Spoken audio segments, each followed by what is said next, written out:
Call the committee to order, 6:53. And Senator Lang, if you'd introduce yourself and the bill, please. Thank you, Mr. Chair. I'm Senator Tim Lang, Senator from District 2, Lakes Region. The bill before you is a pretty straightforward bill. As you know, here at the state, we do a biennial budget. The first year of our term, we spend the whole 6 months doing nothing but budgeting. And so having served on a delegation in the county side, you also know at the same time, you're also trying to do a county budget, and some of the same people are involved. So this bill would just allow the county, on a vote of the county residents, to opt into a biennial budget, just like the state does, on the off year of the state. So the first year, the state representatives and the state senators will be working on the state budget. In the second year, the House members can go deal with their county budget for a biennial budget, 2-year budget. To get it onto the ballot, the county commissioners would take a majority vote and say, we want to put this on the ballot, and ask the voters. And if the voters say yes, then they move to a budget cycle on the off year of the state budget cycle. That's the whole bill. All right, questions from the senators? All right, thank you very much, Senator.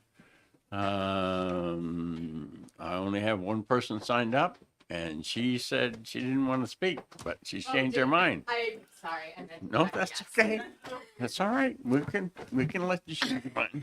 Thank you, Senator Gray and members of the committee. Kate Horgan, New Hampshire Association of Counties. The association does not take a position on the bill, as it is enabling, but I did want to offer if there are any questions on how counties currently do budgets.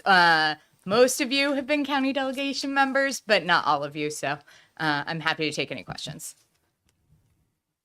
Senator Perkins. Okay. Thank you. Any concerns with this? Not as drafted. Okay, great.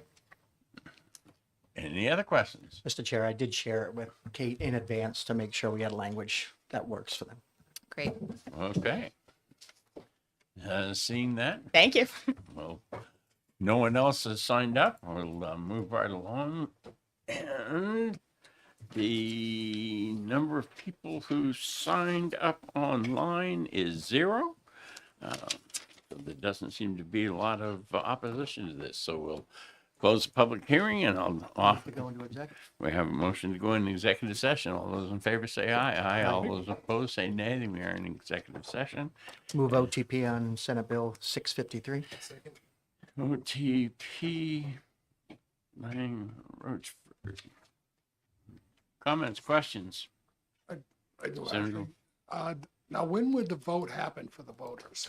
So if you look at the bill, they have to have, the vote from the commissioners has to happen before September 1, so that it can have time to get on the ballot, for the ballot to be drafted for November election, Okay, there'd be a question on the ballot. on the ballot. Okay. Any additional discussion? All right, the motion is OTP. All those in favor say aye. Aye. All those opposed say nay. And the ayes have it. Move We have consent. a motion for consent. We have a motion for consent. I'll second. All those in favor of consent say aye. Aye. All Aye. those opposed say nay. The ayes have it. Senator Lang, you get to take this one up. Perfect.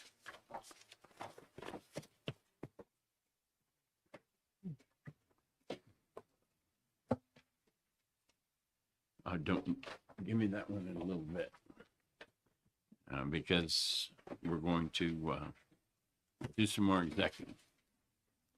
All right, first one that I've got on the stack of bills that we've already heard is 437. Mr. Chair, I move ITL. All right, we have a motion of ITL by Senator Lang, seconded by Senator Roachford and Senator Perkins Quokka. You were going to go talk to the Secretary of State, so before we do anything else, I wanted to when I talked to the Secretary of State, not specifically on this, he said that there may be other ways that they can do it in a less formal manner. I don't know what your experience was. Yeah, thank you, Chair. So I did have a meeting with the secretary, and we discussed a potential way to do this a little more informally, to have part of the training be for the clerks to take note of this. We discussed the definition of what being turned away means, and we're gonna probably meet again to talk about that. But one thing I emphasized to him was that I thought it was important it was collected from an official source because I want to make sure that we have a source of data that we can all work from, that we agree on, and having third parties do that just doesn't really accomplish that goal. So another piece of what he said to me was that he was willing to have his office produce a report that would come back to our committee. And so with that discussion, I was comfortable to sort of let this piece of legislation go on that understanding. And I hope that he and I can continue to keep in touch and we can all work together to make sure we have this data. Further discussion? Seeing none, the motion is ITL. All those in favor say aye. Aye. All those opposed say nay. Nay, but understanding that 4-1. Consent, okay? it sounds fine. Move consent. Senator Lang moves consent. I'll second. All those in favor of consent say aye. Aye. All those opposed. And it'll be on the consent calendar. And I guess I'll take that one out.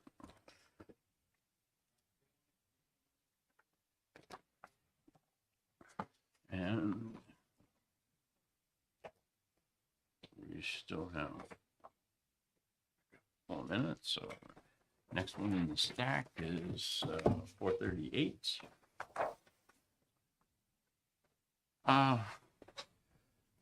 If I may, Mr. Chair. Certainly. So I met with Secure Democracy. The biggest concern in this bill, not relative to this bill, but in the topic of the memorandum of understanding between the Secretary of State and the Department of Safety, is in our statute we use the word may. The Secretary of State may enter into an agreement.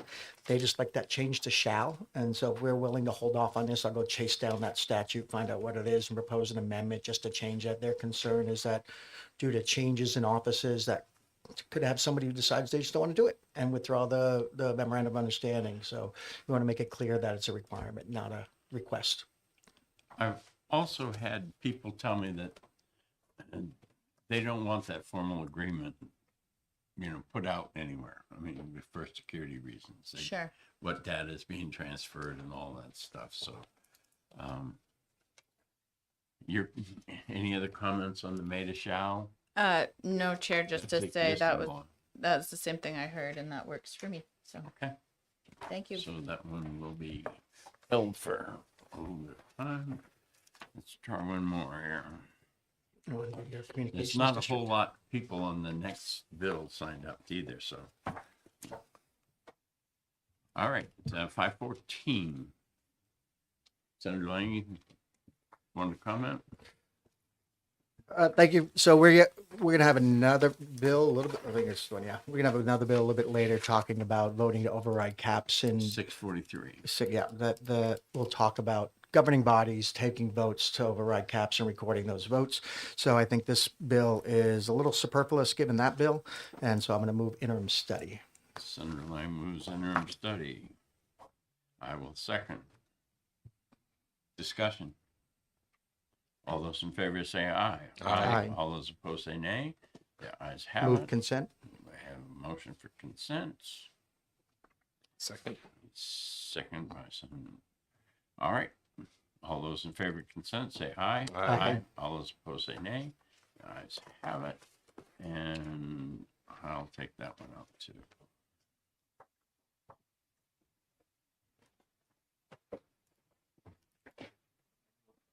Oh. You want to do your Senate communication? Bill 643. If I do that one, that's the one that we just talked about. So, hold on a second. That's the amendment. So, Mr. Chair, I have amendment number. So I'll move OTP and I'll talk about. Senator Lang moves OTP. And I I'll offer- second. And I'll offer amendment 462S. I think you guys may have a copy of it. 462. I do have a copy of it. You have a copy. So of what it? this mainly does is the concerns with this bill Hold was. on 1 second. Okay. Let me see if I We can have find one it. more copy of the amendment. I'll give mine. I don't care. I know the amendment. I Thank wrote you it. so much. So the main concern with the original bill was the conversation around legislative body, which in a traditional town meeting is could be several hundred people, is the legislative body that they wanted the ballot and a recorded vote for, which obviously makes it unwieldy and unusable. It's not a pragmatic solution. What this amendment does is basically say that if you're in a town that has developed the town council form of government, or a city that has a board of aldermen, it requires them to take a roll call vote on any time they want to override a tax cap. So I just cleaned it up to make it clear. On the back of the page, on page 2, I'm going to ask for a quick committee amendment because I goofed and I left legislative body and it should say governing body Online on line number Six. 6 Of the the of the amendment. amendment, Change it to governing governing body. body. Senator Burgess Corrigan. If I may, so just to clarify, the intent of the amendment is to go from a roll call at, for example, town meeting to the select board essentially taking. Whoever the governing body is that would override a tax cap Okay. solution. So that would be the body that would vote. So again, in the case of a city, an alderman type or a city council, in the case of A some with a town city council, council, right. it would be the Yeah. town council, those people have been elected positions to Yep. govern the organization. Yep. I would love a chance to just talk to the municipal association about this, which I didn't do last time an amendment came in same day, and You want to hold? Good. I'll withdraw if you want. we'll hold it for next week. okay, thank you.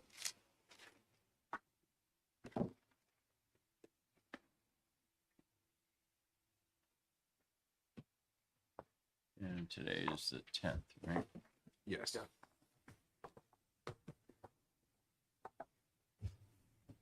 All right. Do I have a motion to come out of the executive session? Second. We have a motion second to come out of executive session. All those in favor say aye. Aye. All those opposed say nay. The ayes have it. We're out of executive session. And just check and see if anybody else has signed up. And then you can give Senator Lang the I don't get tradition.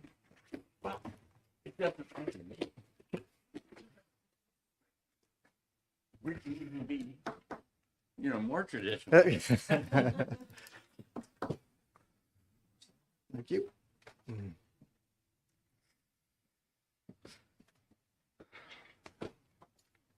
We'll again open up the public hearing on Senate Bill 660 relative to photo ID cards issued solely for the purposes of voting, and recognize Senator Gray, the prime sponsor.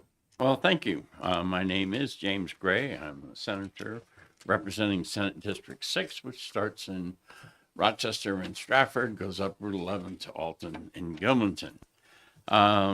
This was at the request of the Secretary of State, as I remember. Just makes very minor changes. Secretary of State is not the one who issues the document to exempt you from the fee.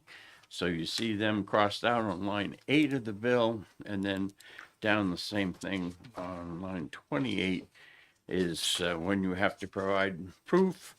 You're not on the checklist if you're trying to register to vote and you need an ID. So it says there, we changed that to proof of domicile because you do need to live in the city or town. Pretty much straightforward kind of a bill. And I'll take any questions. Questions for Senator Gray? Senator Rebecca Perkins-Coleco. Thank you very much, Chair.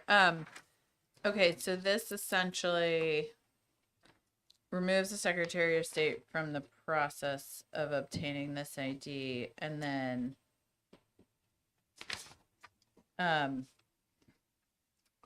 instead of the town clerk sort of having the ability to provide an affidavit that this voter is already eligible, the voter essentially has to present proof of domicile.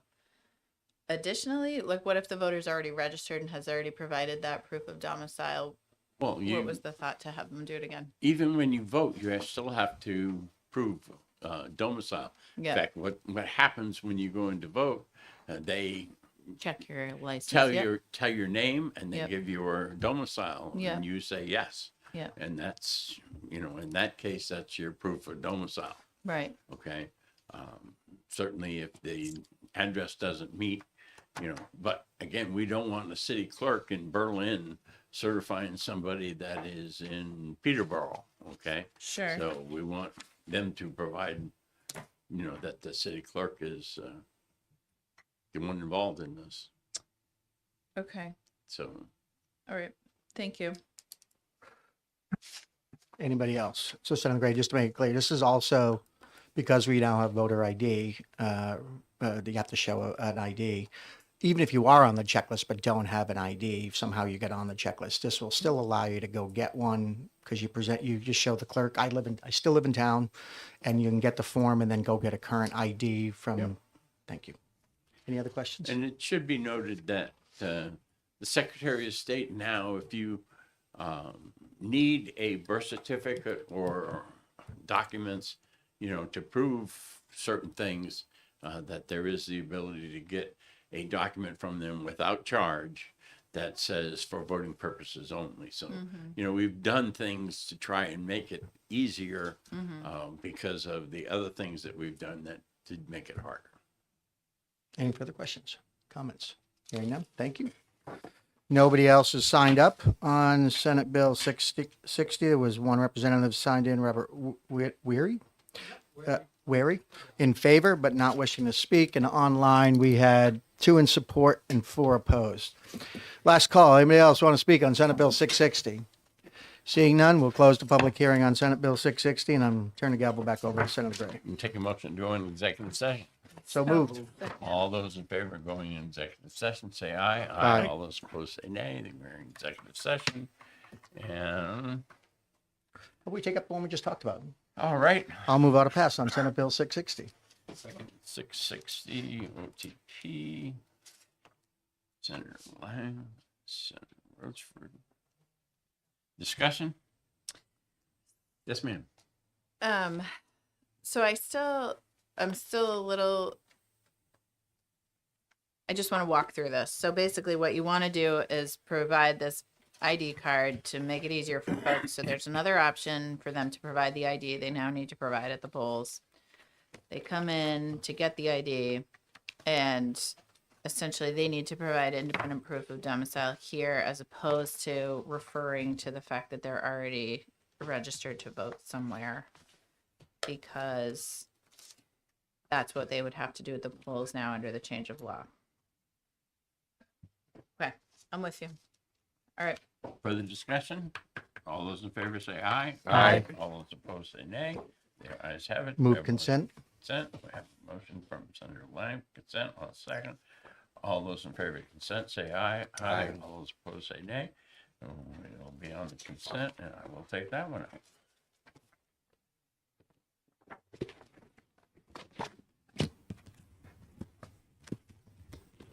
All right.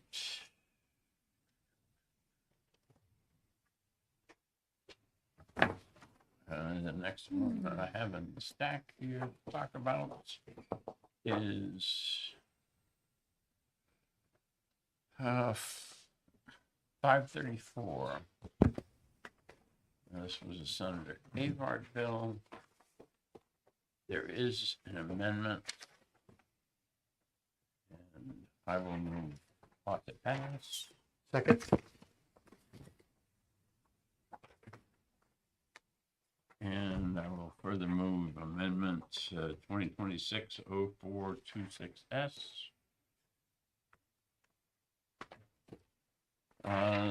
This amendment, I gotta get a second. Well, I don't need a second. I have the Senator. amendment.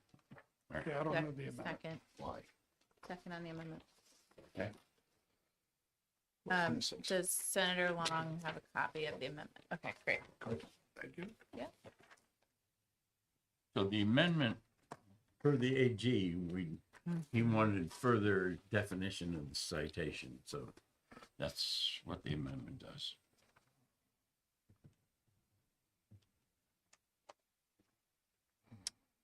I think that it's good to prevent foreign influence in our elections, and I see the Attorney General's email suggesting that change. And Further I discussion? Oh, understand it. further discussion? All right, seeing none, the first motion is on the amendment, 0426S. All those in favor say aye. Aye. All those opposed say nay. The ayes have it. And now, bill as amended. Discussion? Seeing none, all those in favor say aye. Aye. All those opposed say nay. Move consent. Seven. We have consent by Senator Lang, and I'll second that. All those in favor say aye. Opposed say nay. And I'll take it out. we'll give this one Yep. to Senator Rochford or one of you, either way. Anyone you want. It's fine.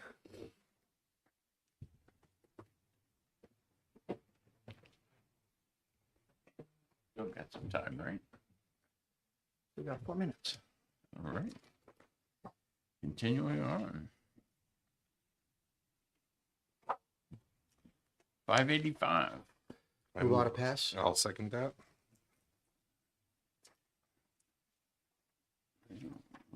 OTP. All right. This one here, there's got to be some limit where, you know, if you're not bringing in any money, why do I need to audit you? Yeah. So is there further discussion from any of the senators? No. Okay, so the motion is ought to pass. All those in favor say aye. Aye. All those opposed say nay. The ayes have it. Move consent. And have consent. Again. I have a plethora of people to pick from. Okay. All those in favor of consent say aye. Aye. All those opposed say nay. We'll give, you guys want to take Sure, I'll take it out for you. No problem. Perkins Quoker, we'll take that one out.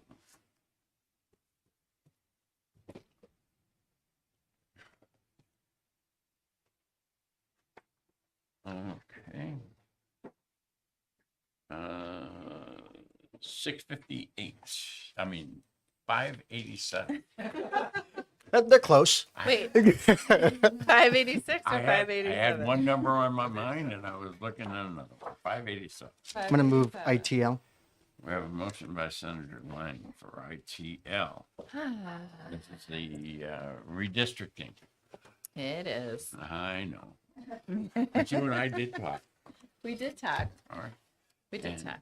I will second that. Discussion.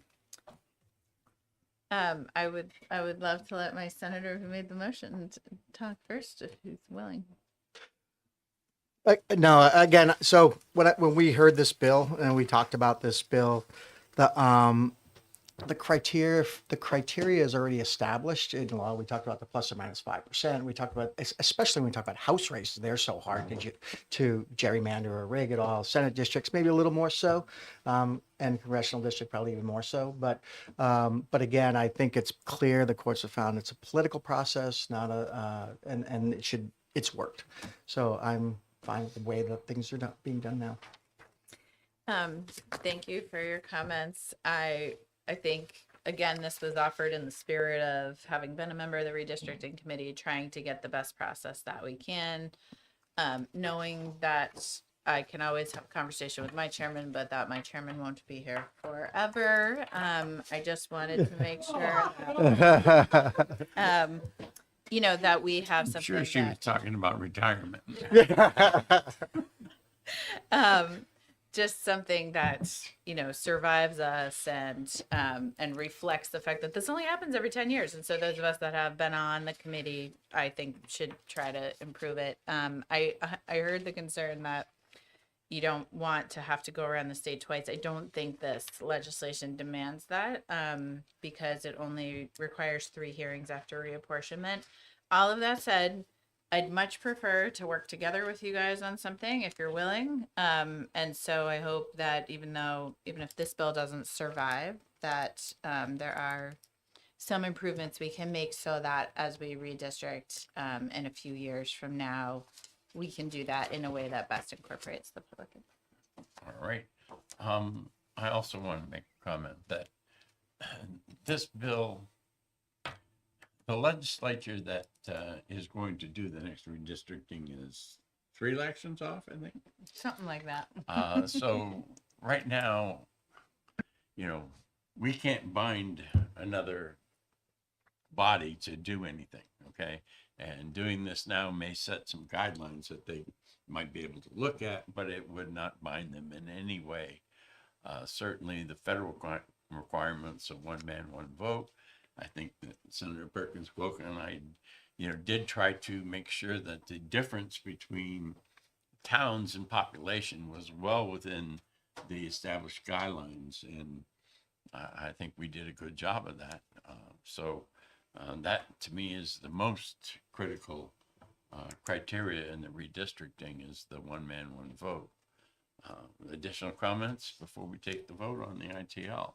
The only thing, again, the mapping concern of when the map, you have to have input first before you generate the map, but then by the bill, you would have to go and then have a hearing to propose the map to the people and give them another chance to have a comment.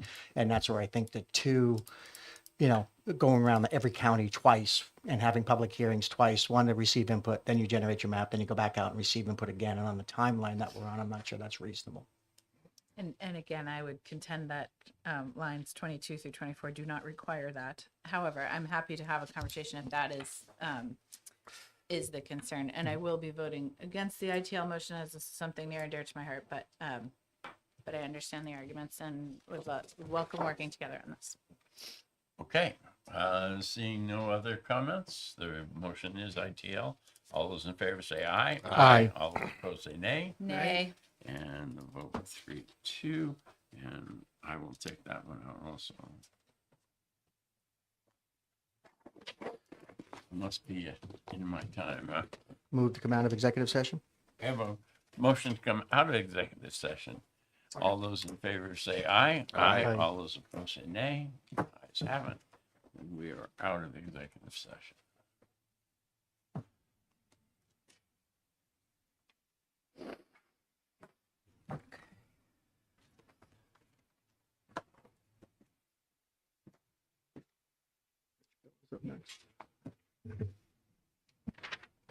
Which bill?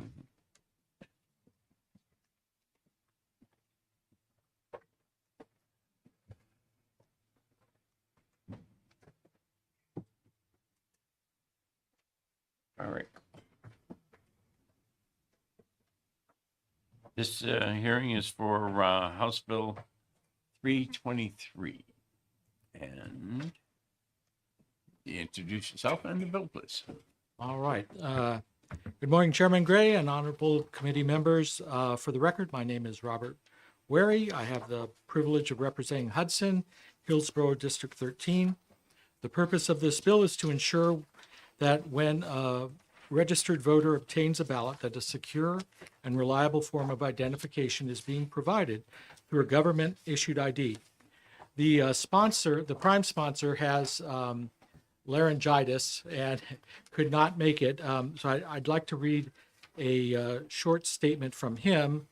Can you summarize it? Because Yes. if you've got a short statement, then you can pass that to and we can all read it afterward. I will, he sent it to me by Okay? chat, but Be quick. I will be quick. Basically, the bill does not change who may vote. It standardizes how identity is verified. The forms of identification accepted are widely held and already used in routine civic purposes.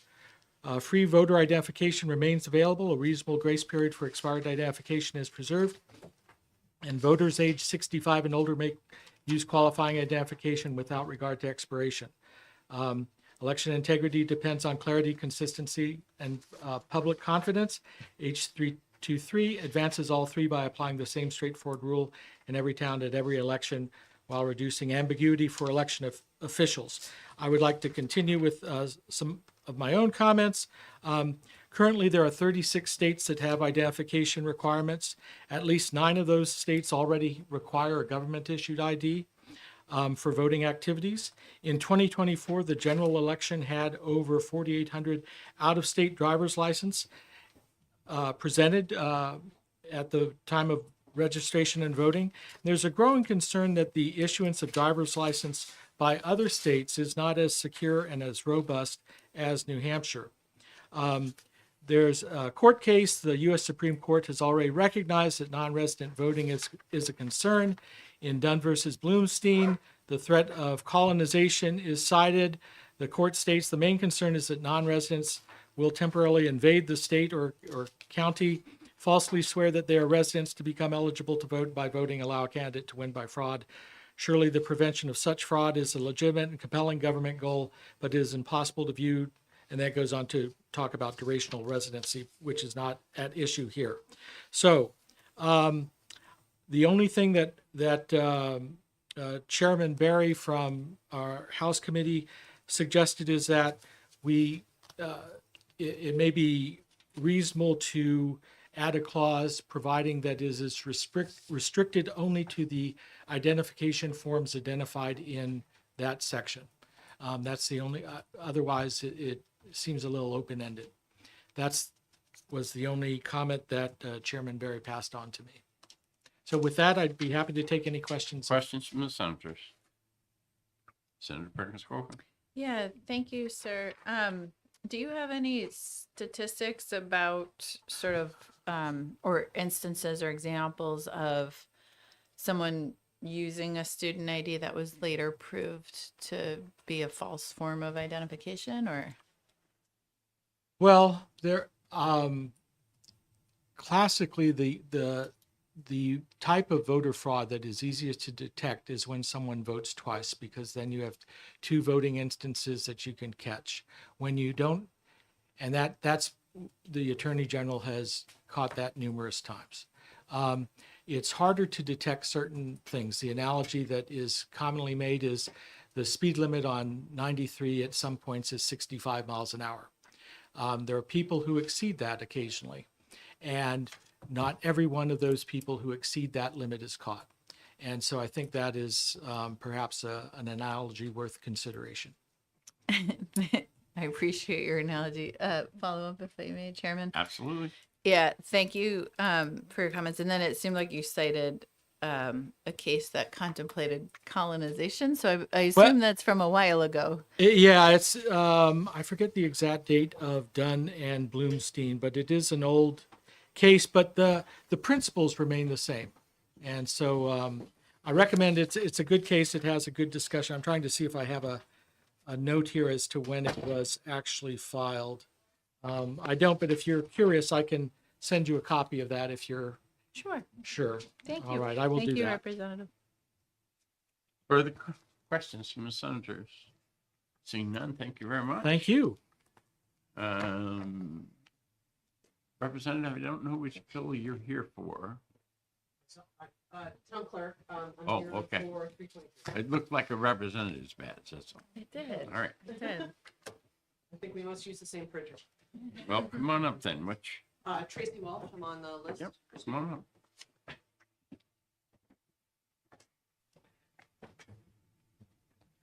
Thank you, Chairman Gray and members of the committee. I'm Tracy Walsh. I'm the elected town clerk in the town of Hanover, which, as you know, is the home to Dartmouth College. I'm also a member, of course, of the City and Town Clerks Association. I currently serve on that legislative committee. And so I'm here on behalf of the association and also as an elected official in Hanover in opposition to 323, specifically the portion of bill that is seeking to remove college and university IDs as well as high schools from the list of valid photo IDs to prove identity to obtain a ballot. We're unaware of any fraudulent use of our student IDs for this purpose, nor has Hanover experienced any issues with the use of high school or college IDs.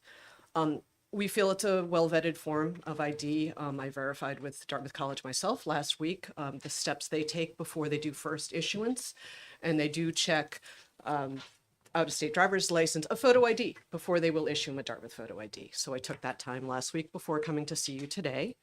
I can say that we do think the removing ID is going to disenfranchise some voters, especially the first times.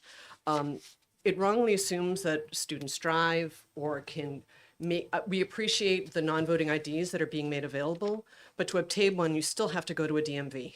The closest DMV from Hanover is over a half hour away in Newport, and that is a hardship for folks who do not drive. So we do think it's going to inevitably marginalize students who've not yet received their driver's license or a non-driving ID or an ID for the purpose of voting, and they can't obtain one due to disability or hardship. So in conclusion, we just think it's another hurdle for voters to overcome, and I'd appreciate taking any questions. Questions from the senators? Senator Brickman? Thank you, Chairman. And thank you for being here today as a 04. It's good to see someone from Hanover. 91. Yeah, there you go.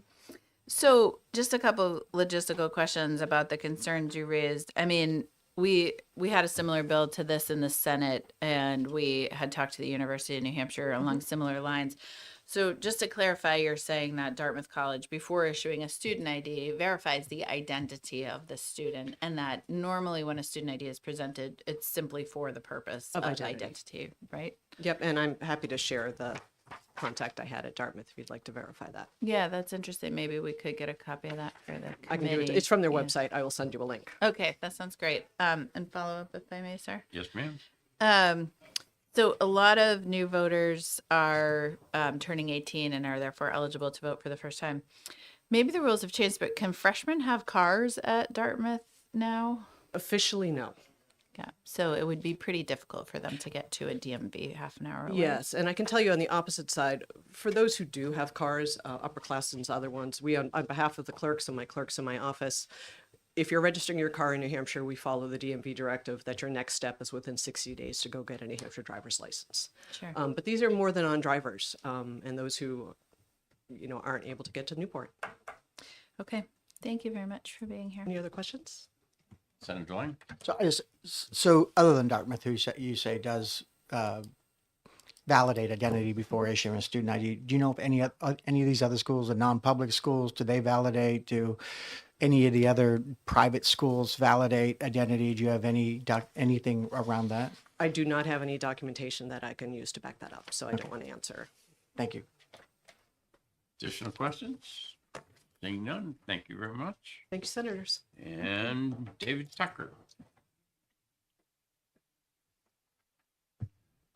All right. Oh, David Tucker apparently didn't cross him off. He was a no, he didn't want to speak. Michael O'Brien.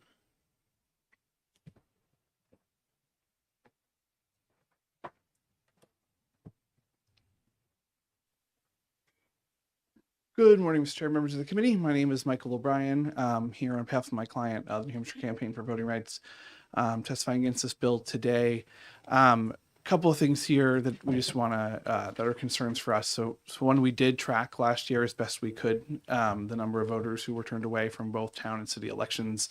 That number got up to 244 people who are at least originally turned away, some of whom came back. Again, it's harder for us to track. We have folks standing outside the polling place, but it can be, hard to know sometimes when folks come and leave how that all works. But those were verified 244 folks who at least were turned away at initial attempt to register. So we just feel at this point any any opportunity that someone has to prove who they are when they show up to register that's taken away. If that number increases by, let's say, 10, that's still too many, right? We're already in the 200s, and these were at small local elections where voters are generally more informed and know the documents they have to show up with. In addition, certainly the point was made that we don't feel that these IDs, as a reminder, I guess for the committee, I think everyone knows this, but these IDs can be used to prove identification. They aren't used to prove domicile. They aren't used to prove citizenship. They aren't used to even prove age, I would imagine, most of the time. And so voters will need a subsequent documentation to prove. And so this seems that it just isn't necessary. And lastly, just as some of us around this table remember this, but in 2013, after the voter ID law was passed, House Bill 595 was passed. That allowed the use of student IDs to be used. It was passed in a 14-10 Republican Senate. It was passed with bipartisan support in the House, including the senator from Rochester at the time. The House member from Rochester voted for House Bill 595 in an effort to allow these IDs to be used. So this wasn't a partisan issue then. We hope it's not a partisan issue now. Thank you, the committee. Questions from senators? Thank you very much. Thank you. And Sarah Ortiz? Or maybe I should say it with an E sound at the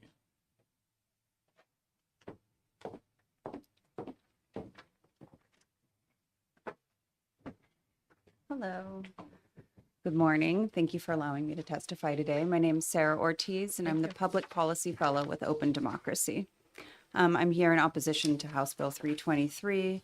As we heard earlier, this bill does not standardize the ID requirements in New Hampshire. Currently, under RSA 654-12, a student identification and SWOR attestations are explicitly permitted to establish a voter's identity at the time of registration.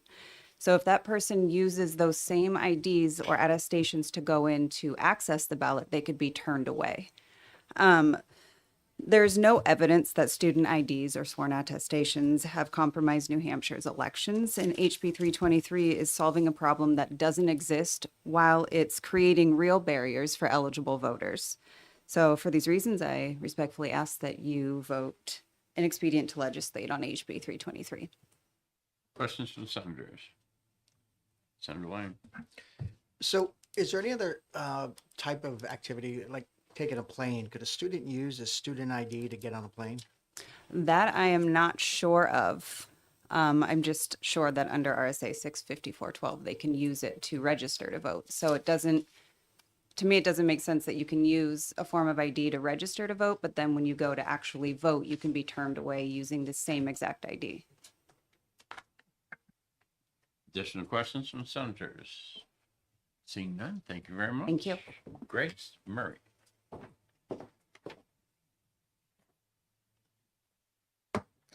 don't see it, Grace Murray.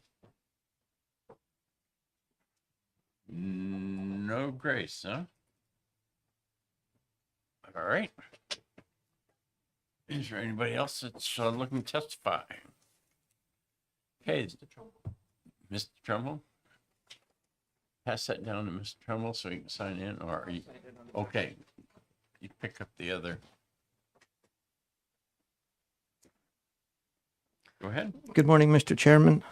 Good morning, Mr. Chairman and committee members. My name is David Trumbull from the town of Ware, and I would oppose this bill as making it more difficult to vote unnecessarily for a couple of reasons. First, there has been one U.S. Supreme Court case on the right of college students to vote, Sim versus U.S. It said that students have a constitutional right to vote where they attend college. So this is, if you're going to restrict the rights of college students, there has to be a compelling state interest and no less restrictive alternative. And that has not been proven in this bill.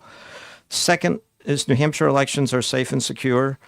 Our previous Secretary of State is on record as saying that in over 40 years, there was never an election that was won by the person who shouldn't have won it. So there's voter fraud is not a problem in this state. Our current Secretary of State has said that they are safe and secure. And last week in the House, he said that in recent memory, he thinks there's been 2 or maybe 3 cases of fraud. So we're going back decades, maybe 1 case every decade when you're hearing about hundreds of people being turned away at the polls. If you're weighing 1 case a decade versus hundreds of people in every single election, you have a ratio of like 1,000 to 1. People who are losing their right to vote, it's a constitutional fundamental right to vote.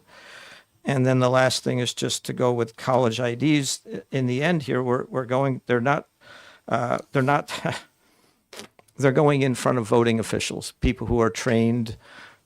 They will look at the ID. They will make sure that the ID is valid. They will look at the picture, compare it to the person in front of them. Their incentive is to make sure that the election is fair. We trust our local election officials. They are capable of looking at a college ID and making sure that the person in front of them matches the picture that is on that ID. They're not going out to a pub and being questioned by a bouncer. They're in front of election officials who are capable of doing this job, since there's no need for this. Oh, I'm sorry. The last thing I meant to say was that bills like this, I believe, perpetuate a narrative that there is a voter fraud problem. And also listening to testimony in the House last week on some election bills, there are people who, from election officials, local, who come in and say, 20% of people coming in voting are saying, is the election system safe? Bills like this perpetuate the myth that our elections are not safe and secure. And I think it would be good if this entire committee were to unanimously reject this bill and make a statement. Our elections are safe. They're secure. We don't have a voter fraud problem. The public needs to hear from you, the people in charge of our elections. You're the top of the Senate Committee on Election Law, telling people elections are safe. Bills like this reduce public confidence in our elections. Thank you. Questions from the senators? Senator Perkins Cook. Thank you, Mr. Trumbull, for being here. To one of the points you made, so if a student ID is presented, it's presented for the purpose of identity. It also needs to correspond to the proof of domicile, the proof of citizenship, the proof of age. So is one of your points that an election official would have a lot of pieces of evidence that would sort of have to line up, even if someone used a student ID? Thank you, Senator Perkins Cook. And I would agree with that statement. And a previous testifier was saying that this is not the only identification. This is verifying, it's complementary identification. So, yes. Thank you. Senator Lang. Thank you. So does it cause you any concern? We heard from a previous witness that we don't know that all colleges and all schools actually verify the ID of the person they're giving an ID to. Does that cause you any concern at all?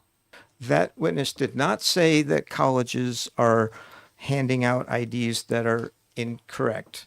That person testified that they are aware of one college and we're not aware of other colleges. So if you're deeply concerned about this, you could call up the other major colleges in the state to find out what their policies are. And also I would refer you to Senator Perkins Cook's comment that this is one of multiple pieces of verification. I'm sorry. In other words, I missed that conversation, that statement of one of multiple. Okay, So again, this- to vote, you have to prove four things, right? You have to, or to register to vote, you have to prove the acid test, as Senator Gray likes to call it, age, citizenship, identity, and domicile, right? Those are the four things you have to prove in order to get on the ballot.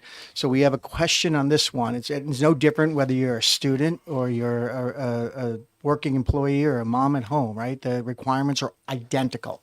Those four things must be proven, and they must be proven satisfactory. But knowing we don't know whether colleges are issuing, we know one college that is issuing supposedly with verification of identity, but we don't know about any other schools, and yet we're making a blanket statement here. Does that cause you no concern that all, by doing this, we're basically saying that all schools' IDs are proven by of identity, right? I can't just walk in and say, I'm John Smith, I want an ID. I go to school here. Here's my class schedule, and I get an ID, and I'm Tim Lang. But now I've got a student ID that says I'm John Smith. Does that allow me to prove one of the four tests? The system that added this acid test, it made it tougher to vote, right? The system that was in place before did not cause any voter fraud problems. The system is stronger now.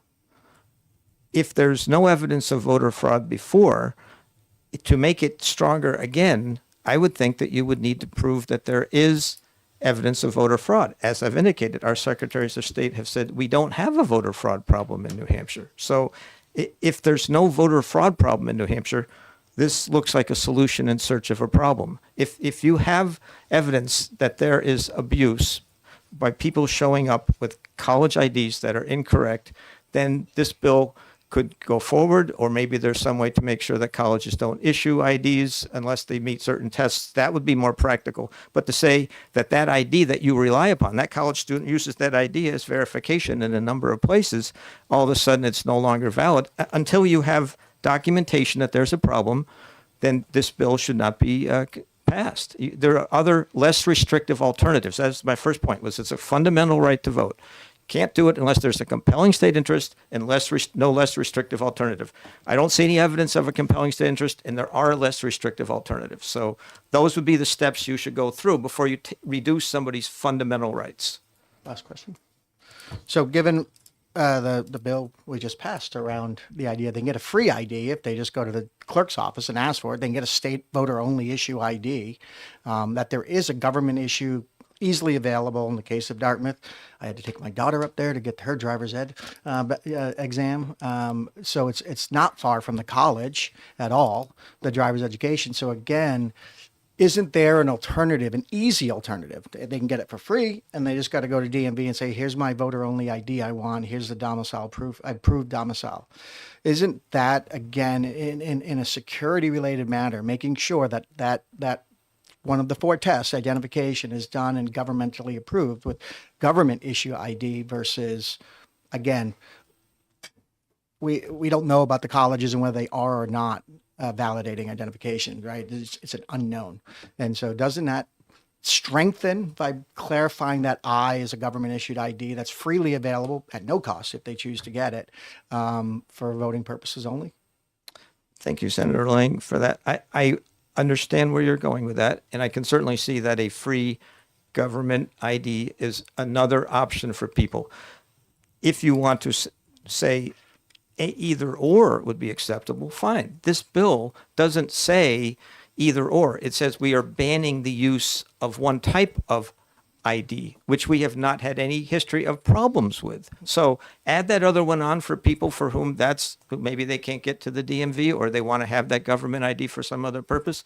That's a good idea. I'm not against that. I'm just saying there's no reason provided for banning college student IDs when we have not had a problem with them. Last question. Sure. So again, when you talk about voter fraud, it's not that there's no voter fraud. There's no widespread voter fraud. We have voter fraud every election cycle. Isn't that true? That some certain number of people are charged, including one in my community when I was the moderator, gets charged and convicted of voter fraud.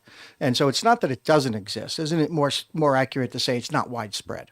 It is so. I didn't come prepared with that set of facts with you, but the likelihood of voter fraud is less likely than a person being struck by lightning. The Brennan Center for Justice has looked at numerous studies around the country, and it's somewhere on the order of 1 in 10 million to 1 in 30 million, one out of 10 million or 1 out of 30 million. So yes, it exists, but when you're weighing a chance of 1 out of 10 million versus a couple hundred people are going to lose their right to vote because you pass a restrictive voting bill, I would weigh in favor of making sure those 200 people get to vote over the 1 in 10 million chance. So I admit we want 100% on both sides, right? You want 100% guarantee that there will never be any voter fraud. I want 100% guarantee that everybody who is legally qualified to vote in New Hampshire gets to vote in New Hampshire. And right now the numbers are on this side. One last question. That's what you said last. I know. I apologize. Go ahead. I hate when he was talking. Never mind. I'll pass. It's not that important. No, No, go ahead. That's fine, Mr. Chairman. My turn. Oh, yes, sir. Recognize this? Sorry, I'm gonna take my glasses off. From a what that distance, it looks like your driver's license. That's my driver's license. Yes, sir. Okay. If you've got your driver's license, are there security features on your driver's license to make sure that it isn't duplicated or whatever, to prove that do student IDs have similar features? That's a good question. And again, maybe the solution that what you need to do is put this bill into study and call in the colleges and the state and say, how do you make your student IDs? And then look at what role does it play in voting? If it's one of multiple pieces of identity and the major purpose it serves is that the voter clerk, when you go to, says, yep, that's who you are. I see the picture. There should be no problem with it serving that function. One would say that, fine, that can be done in the future, but to protect the integrity of the election that we have in front of us right now, that until they come forward and ask for a bill and prove that their IDs are, and we can accept college A, but we won't accept college B. I think that, it's unreasonable to ask us to do those things. I mean, Thank you, Senator Gray. I understand where you're coming from. Like you, I would like to see 100% certainty of who's voting. I also want to make sure that the people who have a right to vote are 100% able to access that right to vote. And those two have to be weighed against each other. Chairman, a question. Certainly Senator Perkins. Thank you. Mr. Trumbull, we heard from another one of our witnesses that student ID was enabled as a form of identification by this legislature in the last decade. Do you think perhaps if we look back at the hearing report, we're going to find that we looked at this question of whether student IDs were in fact a reasonable way to verify identity, and we're going to find that the legislature found that they were since that legislation passed? Thank you, Senator Perkins Cook. I don't know. I haven't looked at that, gone back, but I would assume the legislature didn't authorize it without due consideration of the issue. So, yeah. Thank you. I remember my question. Senator Lang. So my question was, would it surprise you to know that in every 2 years when we have a state election, that House races are sometimes decided by single digits, and that even 1, 2, 3 cases of fraud in a given town could swing an entire election and seat the wrong person. And knowing that we have these tight elections where every year we have, I don't know, a dozen to 2 dozen recounts because it's under 20 or under 15 votes that decides an election. Don't you think it's all that more important that we make sure that the people voting are the people who they say they are, and making sure that the identification is a government-backed, valid identification? Senator Lang, thank you for that comment and question. I totally agree that we want the right people voting, and especially when there's close elections. But if it's 1 out of a million or whatever risk that could be the one case that you're worried about, I'm worried about the 244, or when we had the affidavits, we knew there was over 1,000 people who were not able to have their votes counted. So if there's elections being decided by 1 or 2 people, when you got 240 or 1,000 people, that's more likely to swing the election than one possible case of fraud out of 1 million or 2 million. So if you're really concerned about the right person getting elected, then don't pass this bill. Make sure that everybody who wants to vote and is entitled to vote gets to vote. That should be the focus of legislation from this committee. Thank you. Okay. Thank you, sir.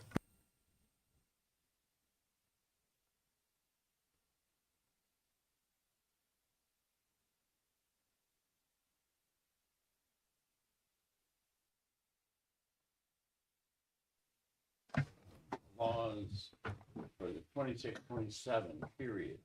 And the closest thing that I can find to that is 654.12.1D4. The others are U.S. or government issued. The other one says any other evidence that is reasonably established that it is more likely than not the person who is who they claim to be, etc. I don't see a reference to student IDs in there. Is there a particular section in that I should go to see student ID in 6412? It's the state issued identification. So a high school student that's 18 years old will have a state issued school identification. A state run university, that's a state issued identification. And then to your question earlier also about boarding planes, yes, you can board a plane with a student ID. I did some checking on it. Okay, I just wanted to clear that up. Oh, I didn't even have my microphone. I just wanted to clear that up. Thank you. All right, thank you. Is there any other person that wants to testify that has not? Yes, ma'am. Did you sign the sheet? I did. Grace. Oh, you're Grace? Yes. Okay. Hello, my name is Grace Murray. I'm here on behalf of New Hampshire Youth Movement. I also have a testimony from a student, thank you, that was unable to be here today. In addition, I also just wanted to share a little bit about my voting experience. In 2018, I was a freshman in college, and election day was crazy, freezing rain all day, absolutely miserable to be outside. And the transportation from campus to the polling location at Plymouth State University is not sufficient, to say the least.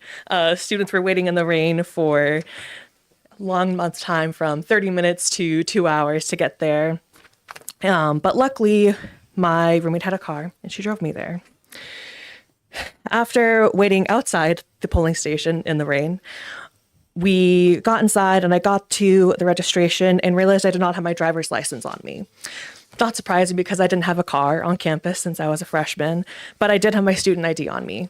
And I was able to vote because I had my student ID on me. If I had been able to use my student ID, I would have had to go back to my dorm, start the whole hours-long, freezing, uncomfortable process again, and that's even if the polls were open at that time, since I went pretty late in the day. I also just want to speak a little bit to the validity of student IDs. I also happened to lose my student ID when I was a college student, and when I got a new one, I couldn't just go to the desk and be like, my name is Grace Murray, please give me my student ID. I had to give my name, give my student ID number, and then prove that I was also a student at this campus and that I lived on campus. And then they checked their records, checked the photo on file, compared it to me standing in front of them, approved it, but I also didn't even get it until a week later. I would deeply encourage all of you to oppose this bill and not put any more barriers in place of college students from voting and exercising their constitutional right to vote. Thank you. Questions? Seeing none, thank you very much. Thank you. All right. Seeing there's no one else signed up, we have additional people who signed up opposed. 1, 2, 3, 4, 5 additional there, and somewhere down here I've got the online signups is that 14 support, 358 opposed. And with that, we'll close the public hearing and we'll start the next one in just a few minutes.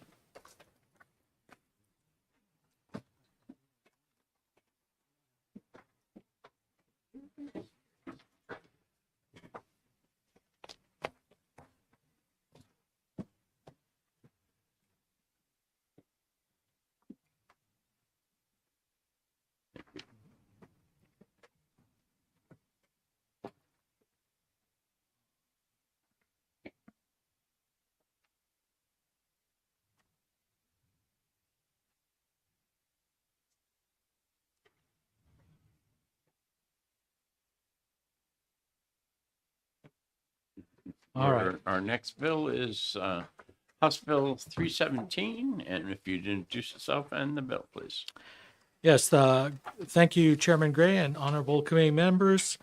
For the record, my name is Robert Wary. I represent the great town of Hudson, Hillsborough 13.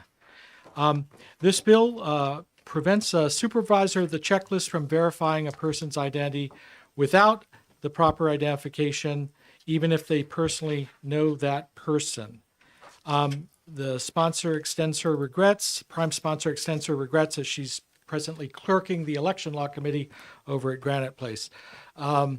So as the last gentleman who spoke on the previous bill eloquently stated, the election officials are supposed to carefully verify the identification when a person is coming in and obtaining a ballot.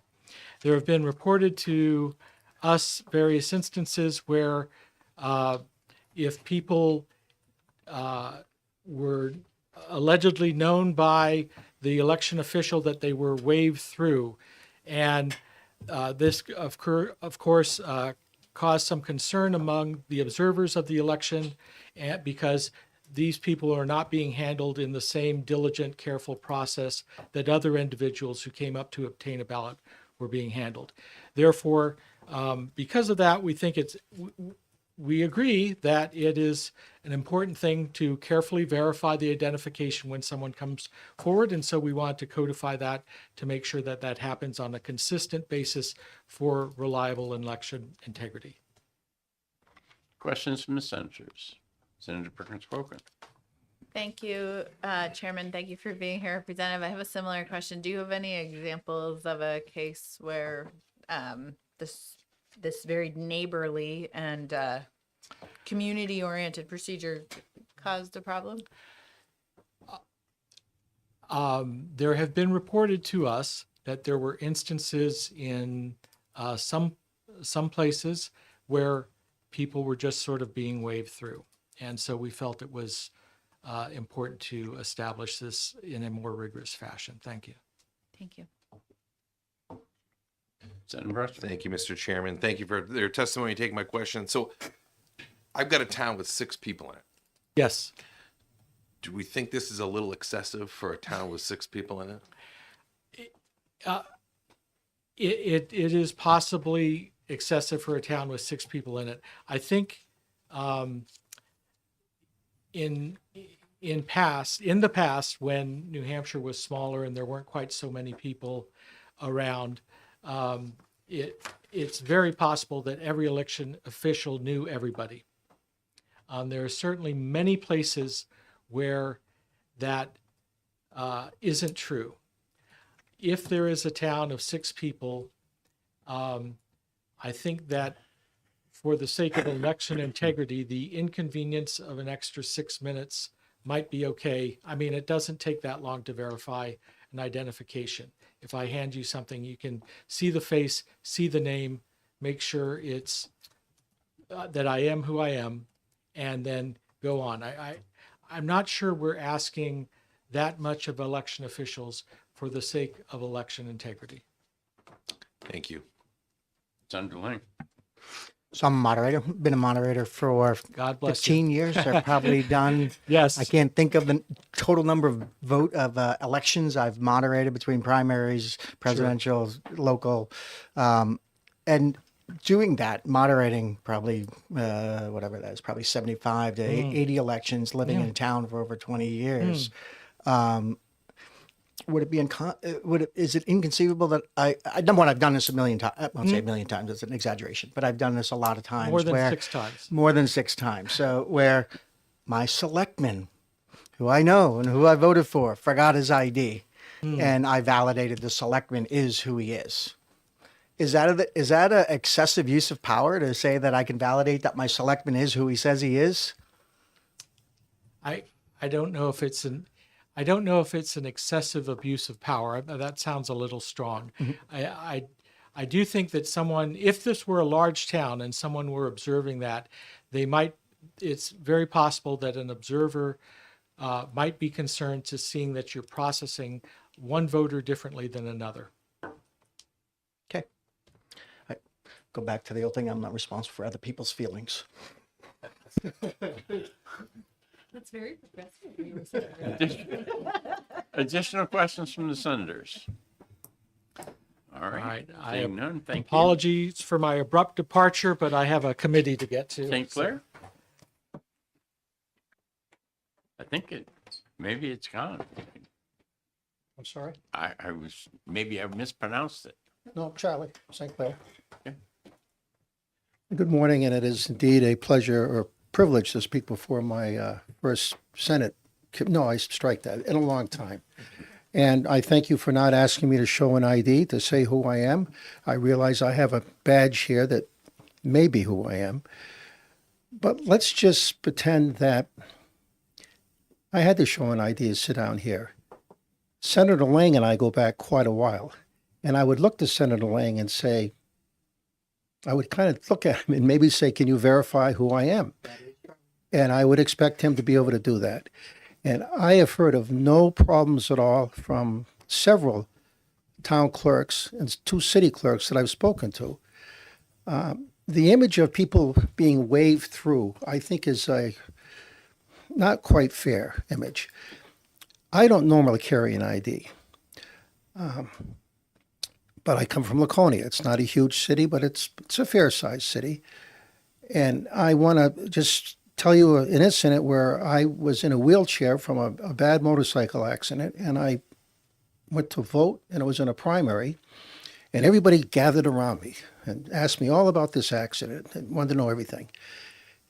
Maybe 5 minutes. Then I go up to vote, and they say, same person, one of the people talking to me said, Charlie, I need to see an ID. It's ridiculous. What are we becoming in our society? Is there no humanity left where Senator Lang can look up and say, that's Charlie St. Clair. You know Senator Lang, and you know that he is doing his job as a senator, or maybe the monitor. I'm not in his community. But where do we draw the line here? Are we becoming machines? Can't a human that we know in a job they're doing as an elected job or an appointed job, there's been no reports of people verifying anybody to get them in the vote.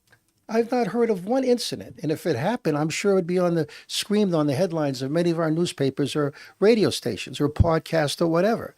It's just not a problem. And you're taking away, with this bill, you would be taking away a touch of humanity where somebody could say, yes, that's Tim Lang. I know Tim Lang. And in my job, I have the authority to say, that's Tim Lang. When I go to the bank, they don't ask me for an ID. They ask everybody else. And I get that. If you don't know somebody, have them show an ID. 100,000%. But my word. So I hope, by all means, you will not pass this bill and give some common sense back to our citizens. Thank you. Questions from senators? Would you believe that part of this complaint comes from the town of Durham? And that a supervisor of the checklist in Durham was not requiring students to show any ID and was vouching them through. Then that supervisor should lose their job. If that is the case, and that's a Say fact. that it is the case. Well, then, Senator, with all due respect, I would hate to repeat hearsay. Thank you very much. Senator, I thank you. See any other questions? All right, Tara?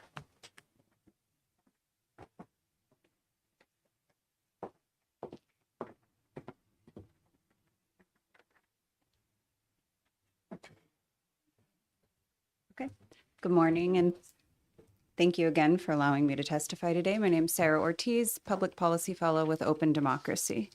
I won't go over all the things we've already heard here today about how our elections have relied on these trained local officials who come from the communities in which they're serving. And if they know somebody that's standing in front of them, they should be able to say, yes, this is so-and-so. What I will say is, the supporters of HB 317 have cited these anecdotes of somebody being waved through without any identification being shown, but we're not given any context behind this. Perhaps that person came through earlier, didn't have a form of identification, and then left to go get it and brought it back. We aren't given the whole background. And I think that these one-off stories should not be enough to change statewide policy that has served New Hampshire well for years. There's no evidence of any malfeasance here. So again, I think that this impacts people's eligible voters' access to the ballot with no history of there being an issue. Questions from the senators? Seeing none, thank you. Thank you. All right, that's the last person who signed up. Is there anybody? Oh. Are you signed up anywhere? Thank you, Chairman Gray, members of the committee. I did not sign up for this, but I'm feeling great. So I wanted to get. Oh, Yeah, just hit the gray button. Oh, There you go. sorry, You gotta first state your timer. name again. I did not sign up, but I You thought I gotta would. state your name again. I'm going to. I'm Tracy Walsh, elected town clerk in Hanover. And I wanted to give the perspective, as Senator Lang did, about what happens. We take this very seriously as an elected official. And I wanted to the phrase of saying folks are waved through, I'll give you a perspective. We meet with all of our ballot clerks. We are clear that who are those who are allowed to do the personal recognizance. It is the clerk, the deputy clerk, the moderator, and the supervisors. Election can be very, very busy. Lots of people coming around. So for our observers, we try to be sure if this scenario presents itself, our ballot clerks put a big flag. The observers can see that something is going on. And we're very overt about it, that I, town clerk, am verifying that this is so-and-so in domicile.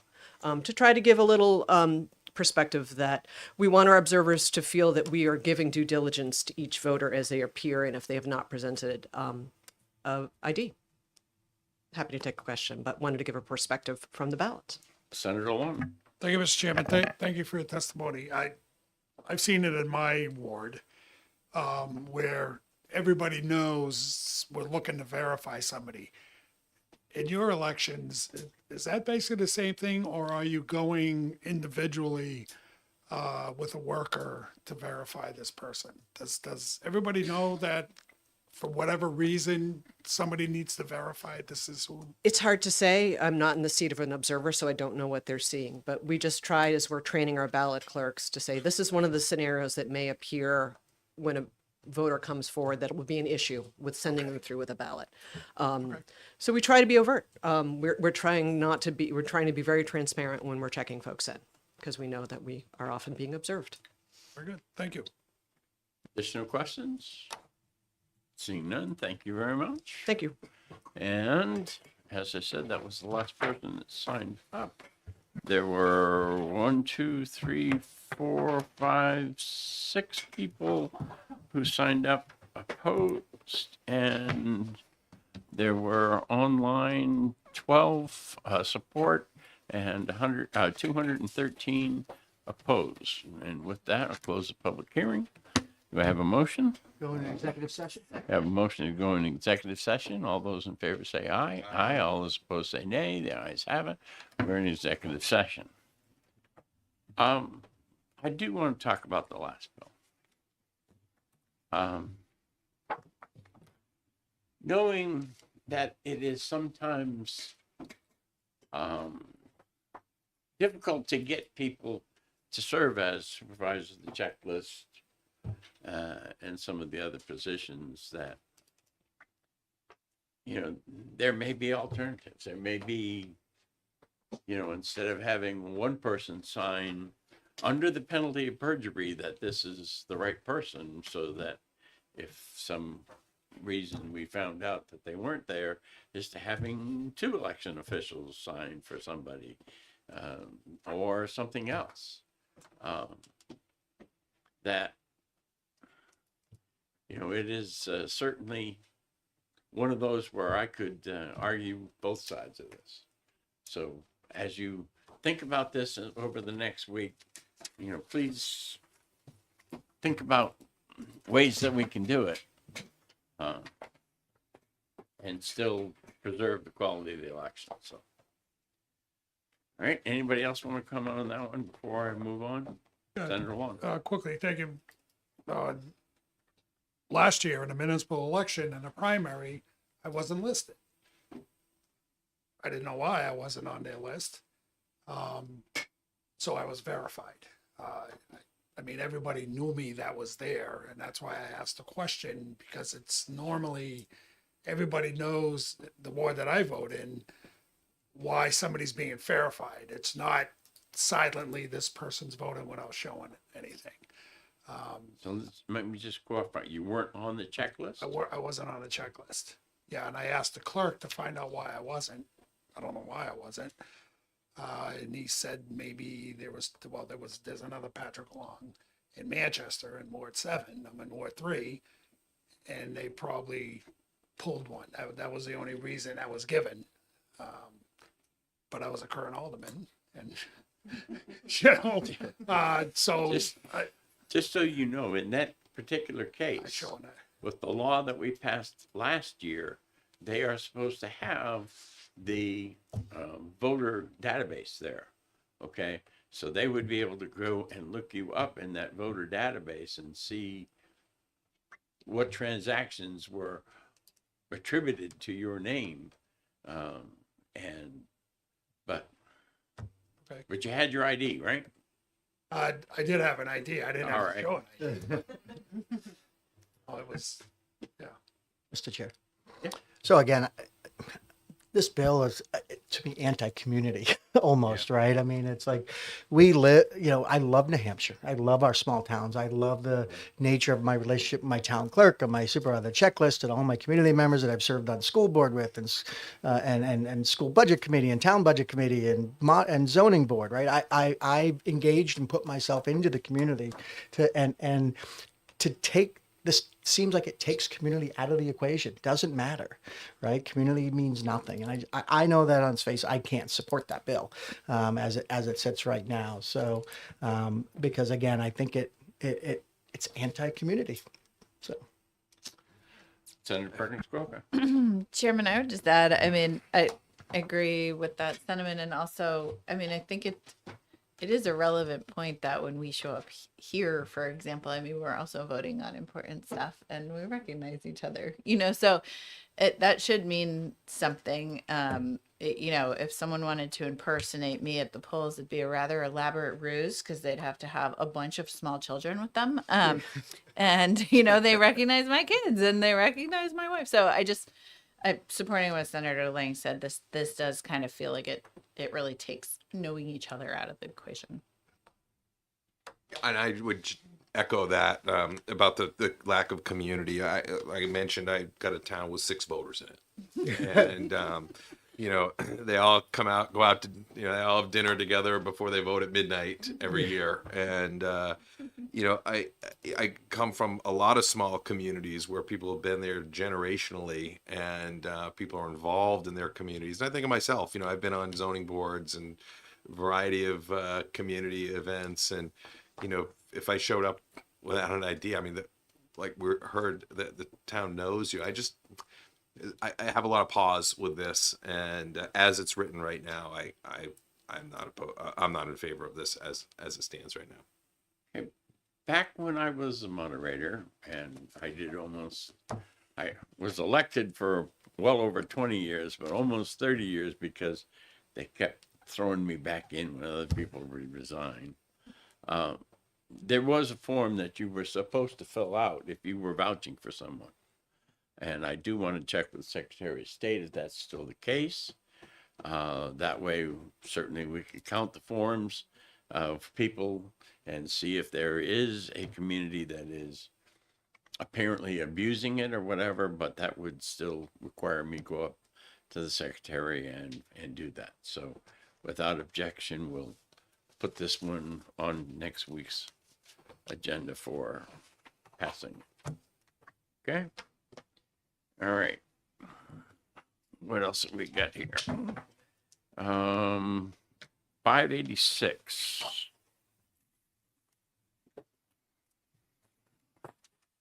586, we do have a Lang amendment, but on line 12 of the Lang amendment, we still have September the 1st.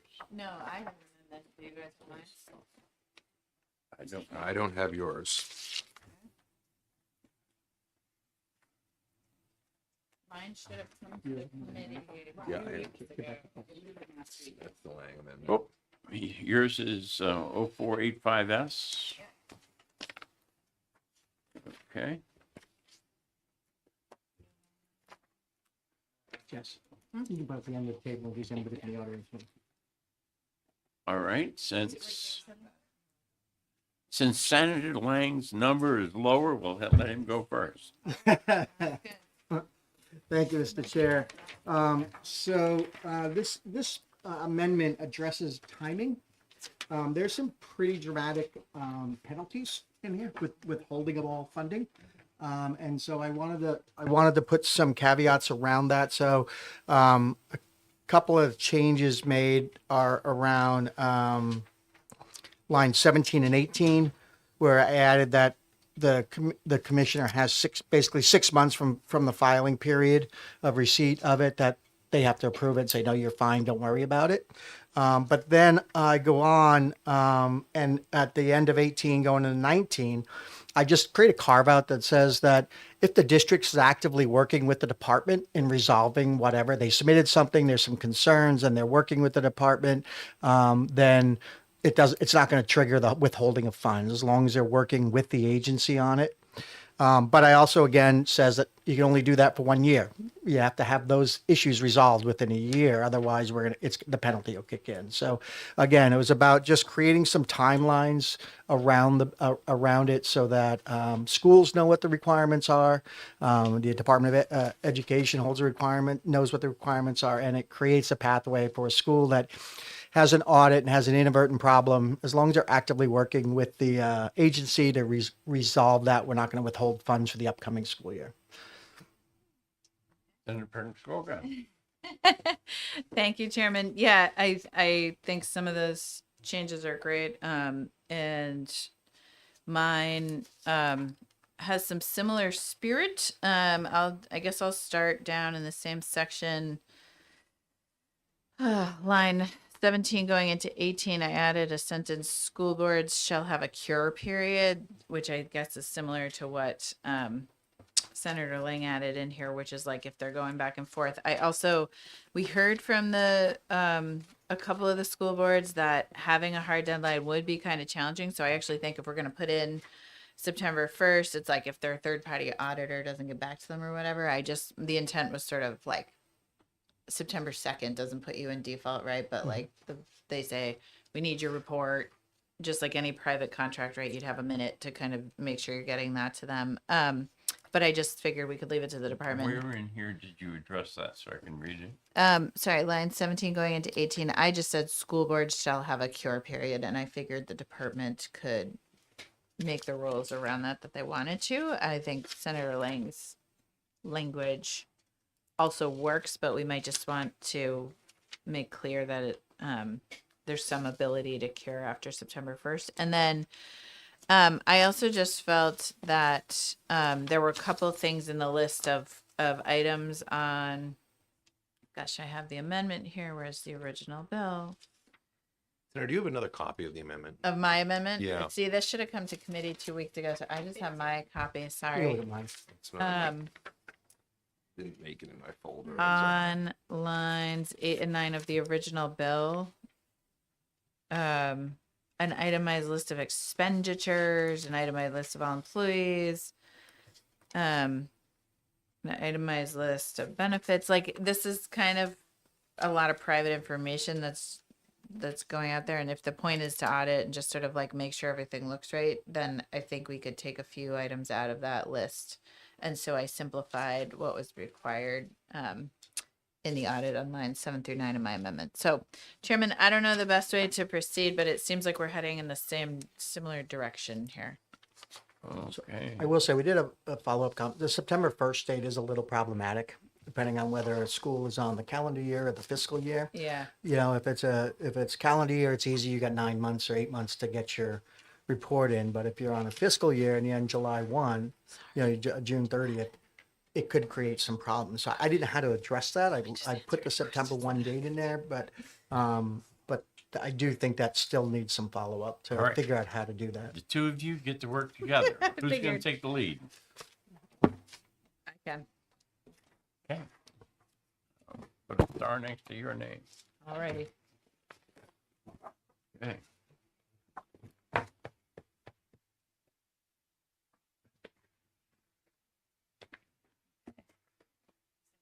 Maybe, Next. Rebecca, the idea is we can do, 6 months after the closing of the fiscal year. Yeah. And That's a instead of good a hard date, and it means there'll be two potentially Yeah. periods. You Okay. may even want to put something in there that the commissioner or some other individual can grant an extension. Yep. Got it. Thank you. That would get you your cure period. That's a great idea. Okay. 588, did we do? No, we didn't do that one.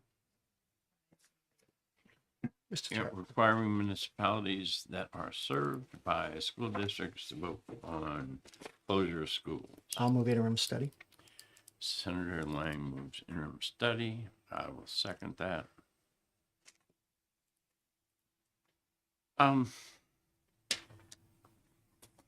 Through the testimony and other people coming to talk to me, there are lots of different things out there.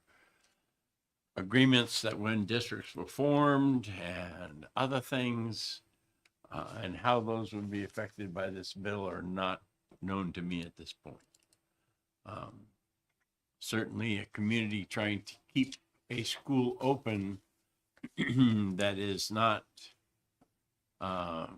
financially responsible decision for the district because the town wants that school open.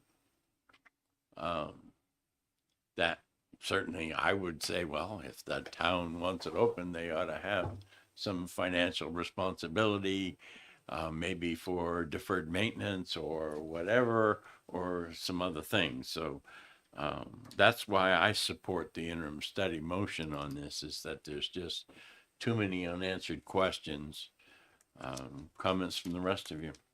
If I may, Mr. Chair. Ms. So- Senator Lang? And I've said this before. So my regional school district, when my hometown joined that district, it had written into the contract that they must have a K-5 school in our town to service the children of my hometown, and yet we're one of the smaller towns. The other two towns that belong to our regional district are larger than than my hometown, and to say that they could vote to cancel a provision of a contract, does that mean that my town could then be out of the compact and not responsible and go join another school district or go do something else by the vote of the other two towns? So I think it's problematic, the bill as written, the way it is, that it doesn't take into account nuances like that, where a town has we have a compact agreement, and in that compact agreement is a requirement to keep a school, and the other two towns get to vote that down. So I'd have some concern with this bill as written, although, like you said, Mr. Chair, I'm also a big believer in consolidation when necessary, and especially giving our declining school enrollments. But we just have to figure out how we deal with some of the nuances. So that's why I did an interim study. Senator Berners Grogan? Yeah, just briefly, I think one of the other things we heard was that 20 might not be the right number for every community, and that it might be appropriate to scale that to the size of community. So again, I think we all want to make sure that our schools are organized in an efficient way that supports learning the best, supports our low local tax rates. But I do think this bill needs more work. So given all of that and the time limits that we are for crossover and other things, the motion right now is for interim study. Further comments? Seeing none. All those in favor say aye. Aye. All those opposed say nay. Move consent. Ayes have it. Second. We have a motion for consent. Senator Lang. All those in favor of consent say aye. Aye. All those opposed say nay. Ayes have it. I'll take it up. And Senator Lang.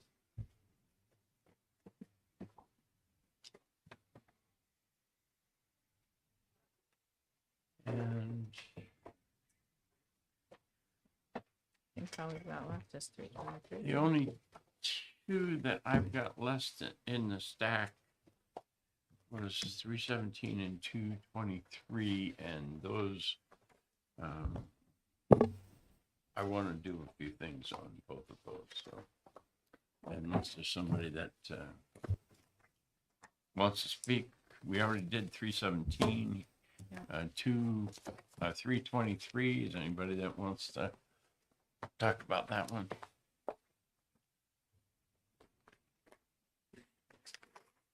Certainly,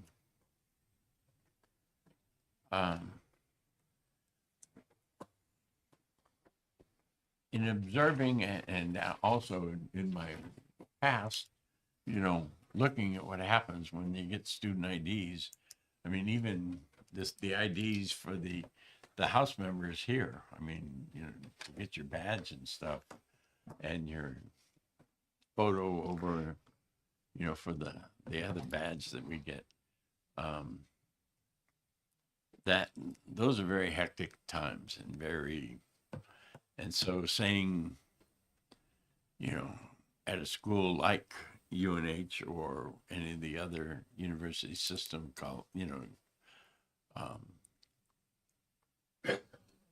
that certainly there could be other things done to student IDs that might make them applicable. But wouldn't it be even easier if I can do something with the DMV about one of these for ID only, finding a way that we can send a picture into the department and the other documents right from the city clerk's office, and have the ID sent to them or whatever. I mean, there's other ways that we can handle this that takes care of the objections, but doesn't let me use a student ID that's on a cardstock, like a one of my business cards would be on to say that that's a good student ID because the college issued it. So, I think that there is some middle ground. Mr. Chair, so I just want to clarify a misstatement that was made. I asked a question about a plane for a specific reason. I just didn't want to challenge the witness, but the reality is that from the TSA website, it says, no, a student ID, school or university is not considered a valid form of identification with the TSA for an adult 18 or done to fly domestically or internationally. So again, you can't even use that ID as a valid form of identification to travel in the state. Why would we allow it for the purposes of voting if I can't use it for travel purposes? So I get Mr. Trumbull's comment, the idea that we're going to allow a non-validated form of ID with no backing. We don't know what university are doing, with the exception of Dartmouth. We know that one, but we don't know what any of the other universities do. We don't know whether they validate by birth certificate, by any other reason. Or is it just strictly that I put in an application and with a certain name on it? Now I'm known to that university or that school by that name with no other validation. If I'm not using financial aid, then I don't need to worry about anything if I'm paying cash. And so my concern is that using student IDs like that for such a critical thing like voting as a form of identification to invoke a right when every other citizen has to be able to have a valid ID to vote is just inappropriate. So I'm in favor of passing the bill as written. I think it's consistent with some previous votes this committee's taken, at least for some of us. So that just for what that's worth. Thank you for those comments. Again, we all share an interest in making sure these elections are secure, but it does seem to me like there's readily available information out there that this committee could gather to be better informed about this bill. So, I'm happy to talk to the university system in New Hampshire and the community college system to sort of figure out what their process is. I mean, it seems like at this time, we really don't have the information we need to make a decision on this. And so, again, I do think one point Mr. Trumbull made, right, which is like we are weighing the constitutional right and access to voting when you are legally eligible to vote against sort of whether this idea is a way that you can prove that. And so if we're not sure, then we could always move interim study. We can look into what the college procedures are. We can try to figure that out. I understand that this body already took a vote on this, but we didn't get to have a hearing on that amendment. And so I think now that we've had the amendment, it brings to light some pretty valid questions. If interim study is not a motion the committee is open to, then I'm also happy to try to do some of that work to contribute to whatever vote we do take. I just say, Mr. Chair, that again, being able to travel in the United States is a constitutional right. It's in the Constitution. We have the right to move between states, and yet somehow we've agreed that we have to have a valid ID. In order to do so, at least if you take in an airplane. And so again, it's not, and the government has said in an instance of using that right to be able to travel, that you have to have a government issued ID. So I'm not sure why it's any different for voting. Okay. And I do want to, like I say, ask some questions on that one before we do anything on it. Is there anything else the committee wants to do before we take a motion to come out of the executive session? Seeing none, I will take a motion. So moved. Second. I have a motion and a second to come out of this executive session. All those in favor say aye. Aye. All those opposed say nay. The ayes have it. We are out of executive session. Our business today being complete. We are adjourned.